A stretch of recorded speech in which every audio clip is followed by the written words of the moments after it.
Bonjour les amis, nouvelle vidéo aujourd'hui pour parler d'Alain Juillet, vous savez, l'ancien patron de la DGSE. Et oui, l'ex-espion a été l'invité sur le plateau de TVL et il va nous parler notamment du conflit avec l'Iran, avec des révélations que je pense que vous avez entendues nulle part. Mais juste avant de l'écouter, comme d'habitude, n'oubliez pas de vous abonner, le pouce, le commentaire, le partage, le boost de la vidéo. Ça, c'est vraiment important pour soutenir mon travail et pour lutter contre le shadowban sur YouTube. Sinon, vous avez Tipeee, vous avez Patreon. Bref, vous connaissez la musique, on l'écoute et on en parle juste après. Si on lève les sanctions, ça va devenir la plus grande puissance économique du Moyen-Orient.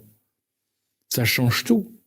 Contre la levée des sanctions, vous vous rendez compte, voilà un pays qui, depuis plus de 30 ans maintenant, vit sous sanctions, ils crèvent la faim tous. Pour les États-Unis, on sait maintenant, depuis hier, le Washington Post a publié une enquête passionnante hier, où il a expliqué comment ça s'est passé. Parce qu'on disait tous, Netanyahou a mis la pression sur Trump. Alors il y a qui disaient, c'est suite à l'affaire Epstein que Trump on lui a mis sous pression. D'autres disaient non, c'est les relations amicales qu'il peut y avoir. Enfin, il y avait plein de motifs, mais on savait pas lequel était le bon. Mais il y avait effectivement une collusion entre les Américains et les Israéliens pour faire la guerre en Iran. Et personne ne comprenait pourquoi, en disant pourquoi les Américains se sont mis dans cette affaire. Le Washington Post vient de nous informer que, en définitive, le 11 février, c'est très précis, Netanyahou est venu aux États-Unis avec des collaborateurs et a présenté à Trump, à Vance et à Jared, le gendre de Trump, qui est copain de Netanyahou, un plan pour attaquer l'Iran, en disant on va attaquer l'Iran, on peut tout détruire, et en même temps, il va y avoir un soulèvement populaire et ils seront renversés. Et Trump, il a trouvé que c'était une bonne idée. Vance était contre, il faut le savoir. Wittdorf, qui est le grand négociateur actuel, qui négocie aussi en Ukraine et qui va négocier au Pakistan à partir de demain, Wittdorf également était contre. Et Jared Kushner, qui est copain, évidemment, qui est copain de Netanyahou, lui était pour. Donc, Trump était soutenu par son gendre et a dit oui, c'est une bonne idée, on y va. Quand vous dites Trump était soutenu par son gendre, ça veut dire que Trump lui-même était plutôt favorable à l'intervention. Ça a presque dit le Washington Post. Trump était favorable, tout le monde. Oui, s'il y a un renversement du régime et qu'en plus... Alors, après, ce qu'on découvre, c'est que les militaires, on dit tout de suite, pour les destructions, on va y arriver, il n'y a pas de problème. Par contre, pour une action terrestre, ça va être beaucoup plus difficile, on peut pas le faire.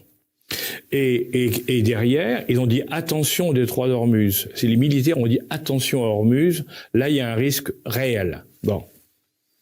Trump a dit mais non, ça fait rien, on y va. Et donc, après, et quand les militaires ont dit ça, ils ont étudié des plans. Après ce qu'avait donné Netanyahou, Trump a dit étudier tout. Et il y a eu le rapport qui a été fait par les Américains disant, voilà, monsieur le président, on peut y aller, mais voilà les conditions, voilà les dangers, voilà ce qu'on court. Bon. Et Trump est pas passé outre l'histoire d'Ormuz, il a passé outre le fait que Vance disait il faut pas y aller parce que notre électorat est contre la guerre, on a été élu pour faire la paix, donc il faut pas s'amuser à ça. Et donc, Trump y a été. À la Trump, c'est le moins qu'on puisse dire. Pour Netanyahou, ça a été un superbe coup, puisque lui, qui voulait par tous les moyens continuer la guerre, parce qu'on sait depuis toujours que Netanyahou, si la guerre s'arrête, il part en prison, parce que la Cour suprême israélienne continue à vouloir le mettre en prison pour les affaires de corruption. Donc, il sait que lui, son survie, c'est la guerre, pouvoir continuer. On le sait depuis des mois, ça, donc c'est pas une nouveauté. Bon. Depuis avant le 7 octobre, d'ailleurs. Mais bien sûr. D'ailleurs, c'est probablement une des raisons il y a beaucoup de choses à dire. Bon. Donc là, Netanyahou a dit, c'est bon, on y va. Mais Netanyahou, il était aussi convaincu, quand il a présenté son dossier, qu'il allait avoir un soulèvement populaire. Erreur fatale. Ce qui est beaucoup plus grave, c'est qu'aujourd'hui, on voit que le même Netanyahou dit depuis 3 jours que l'échec en Iran, c'est pas de sa faute, c'est la faute de David Barnea, le patron du Mossad, qui s'est trompé. Bon.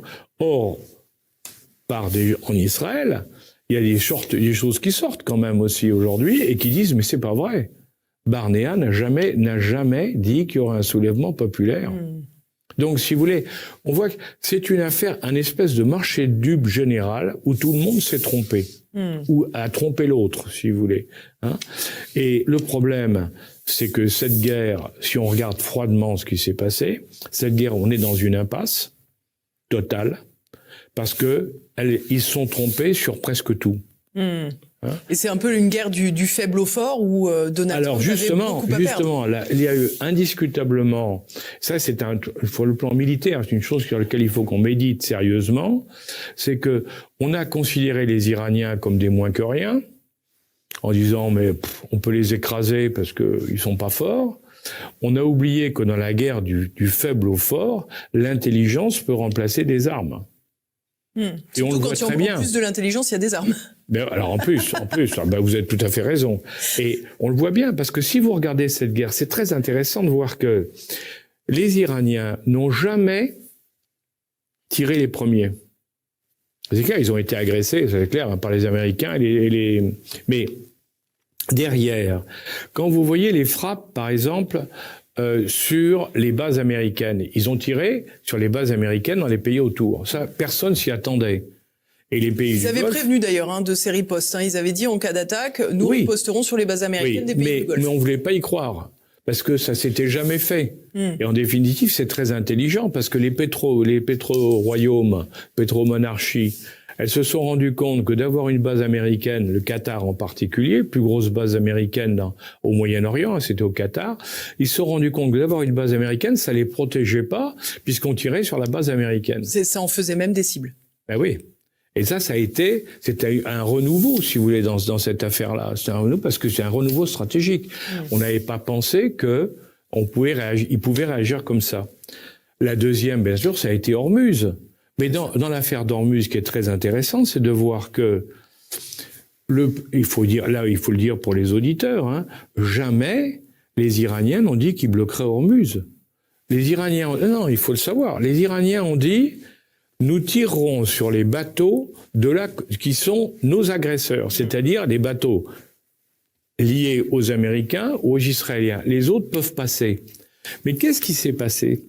C'est que la Lloyd à Londres, la compagnie d'assurance à Londres, au tout début de la guerre, quand il y a eu les Iraniens qui ont dit les bateaux peuvent passer sauf ceux qui sont les opposants, la guerre, qui sont nos ennemis. Bateaux hostiles. Bon, voilà, oui. Les hostiles, voilà, les bateaux hostiles.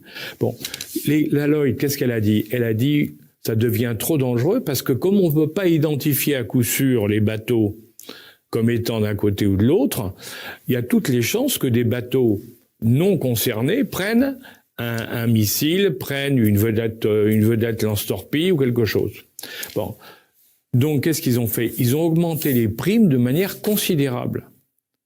Et c'est ça qui a bloqué. Tous les armateurs ont dit, mais je vais pas payer des millions de dollars d'assurance uniquement pour passer le détroit d'Ormuz. Donc j'attends que la fin de la guerre pour faire passer mes bateaux. C'est pour ça que les bateaux sont bloqués.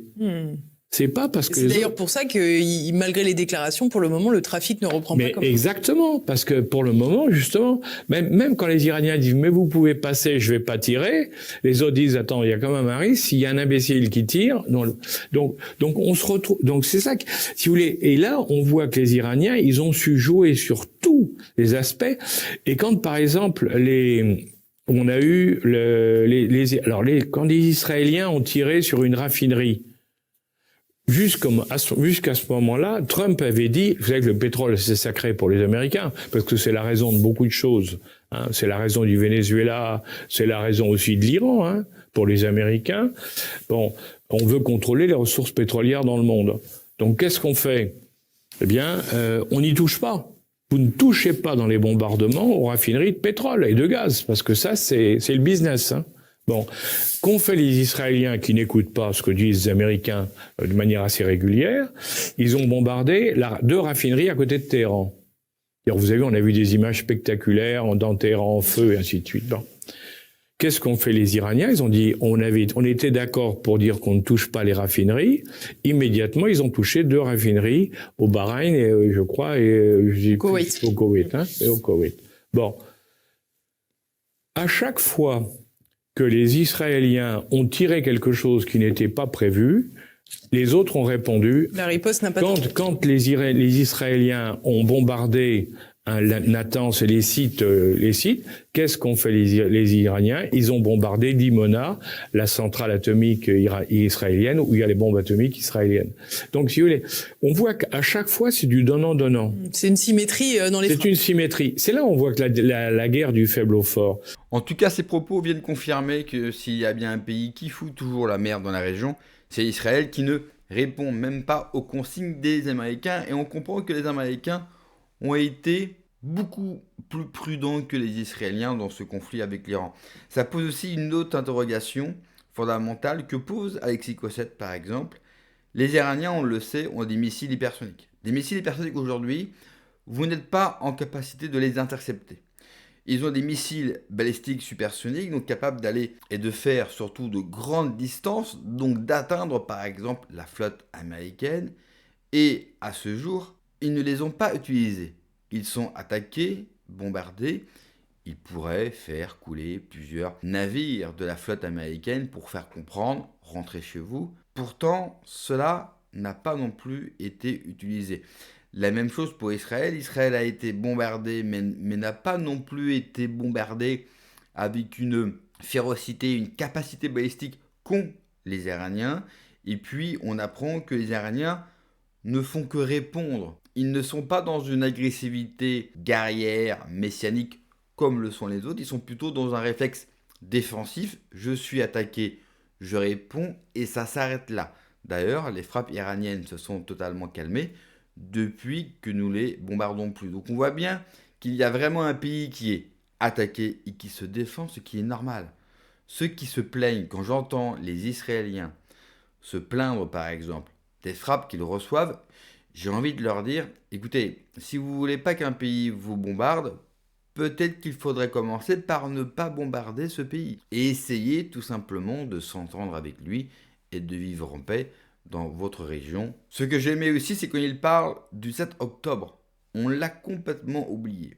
Mais Bibi a d'énormes casseroles au cul et normalement, il ne devrait plus être au pouvoir. Il aurait dû y avoir un procès, il y a des procès en corruption et tout un tas de casseroles. Et comme par hasard, et le hasard, vous avez remarqué, il fait toujours bien les choses. Pas pour nous, hein, pour tous les enfoirés de ce monde, le hasard, il est quand même formidable. Vous avez le 7 octobre qui arrive, tout d'un coup, état de guerre qui continue depuis le 7 octobre, et Bibi s'est maintenu au pouvoir. Mieux, il a réussi à faire annuler ce fameux procès. Et le 7 octobre, quand même rappeler qu'ils ont réussi à faire une attaque comme on n'avait plus vu en Israël, alors que c'est un pays qui passe son temps à surveiller tous ses voisins. Quand vous voyez qu'ils sont capables, depuis très longtemps, d'avoir implanté des beepers avec des explosifs, qu'ils savent exactement où sont les responsables iraniens pour les bombarder et pour les tuer, et ils n'ont pas été capables de voir une attaque du Hamas et la réponse militaire sur le sol suite à l'attaque a mis énormément de temps, cela aussi peut nous interroger sur l'origine de l'attaque. Quand il se passe quelque chose, il faut toujours essayer de comprendre à qui profite le crime. Merci d'avoir regardé la vidéo les amis. N'oubliez pas comme d'habitude de vous abonner, le pouce, le commentaire, le partage, le boost de la vidéo. Prenez soin de vous, que Dieu vous protège. Allez, ciao.